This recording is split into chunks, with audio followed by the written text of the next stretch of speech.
Question number 21। Inverse trigonometry में कुछ identities पढ़े थे।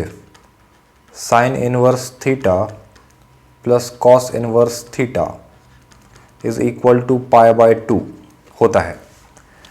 तो आप यहाँ पर थीटा को रिप्लेस करके देखिए कॉस एक्स से, तो ये आइडेंटिटी क्या बनेगा? साइन इनवर्स ऑफ थीटा मतलब cos x plus cos inverse of theta मतलब cos x is equal to pi by 2। तो यहाँ से sine inverse of cos x को क्या लिख पा रहे हो?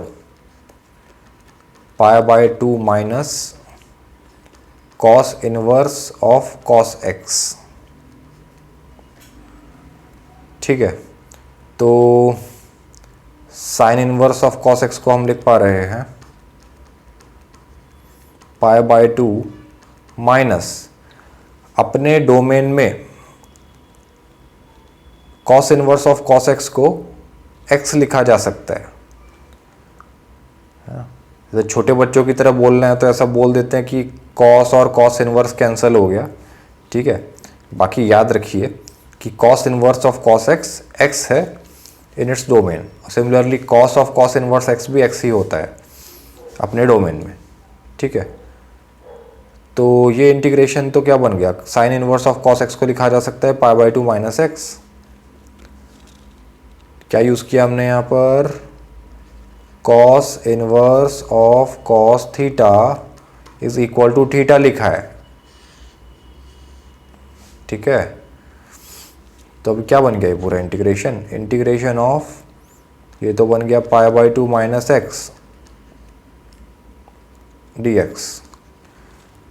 अलग अलग करके लिख दीजिए, integration of pi by 2 d x minus integration of x d x is equal to pi by 2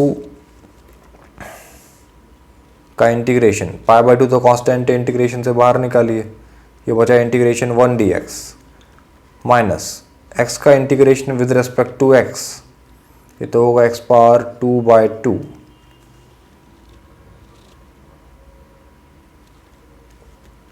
is equal to pi by 2 times 1 का integration with respect to x होता है x minus x square by 2। यही final answer है। Cos inverse of cos x के बारे में अगर और बात करनी है, cos inverse of cos theta, तो यहाँ डोमेन क्या होगा अगर ध्यान रखना है।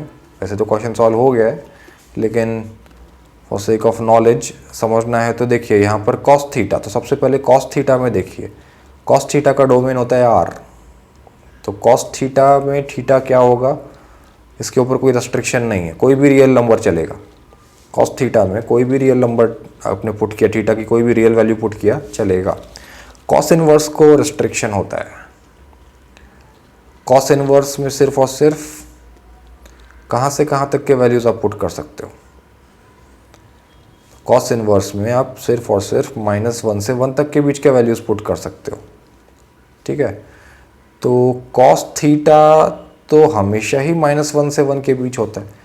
आप थीटा कुछ भी पुट करो, -∞ से इन्फिनिटी तक थीटा का वैल्यू कुछ भी रखिए, कॉस तो हमेशा ही -1 से 1 के बीच फ्लक्चुएट करता है, -1 to 1। तो इसलिए कॉस इनवर्स के अंदर जो भी वैल्यू जा रहा है वो -1 से 1 के बीच का ही वैल्यू जा रहा है। तो कॉस इनवर्स को कोई तकलीफ है ही नहीं। आप देखो शुरू से थीटा आप कुछ भी पुट करो -∞ से इन्फिनिटी, तो कॉस तो जो वैल्यू जनरेट कर रहा है वो -1 से 1 के बीच का ही है। तो कॉस इनवर्स के अंदर जो वैल्यू जा रहा है वो -1 से 1 के बीच का ही वैल्यू जा रहा है। और कॉस इनवर्स के लिए इतनी ही रिक्वायरमेंट होती है कि कॉस इनवर्स में जो भी वैल्यूज जाए वो -1 से 1 के बीच के ही हो। तो इसका मतलब cos inverse of cos theta का डोमेन तो आर है। ठीक है, all real numbers, all real values of x या थीटा पॉसिबल है, तो यहाँ कोई दिक्कत नहीं है। तो ये आंसर आपका ठीक है। ठीक है।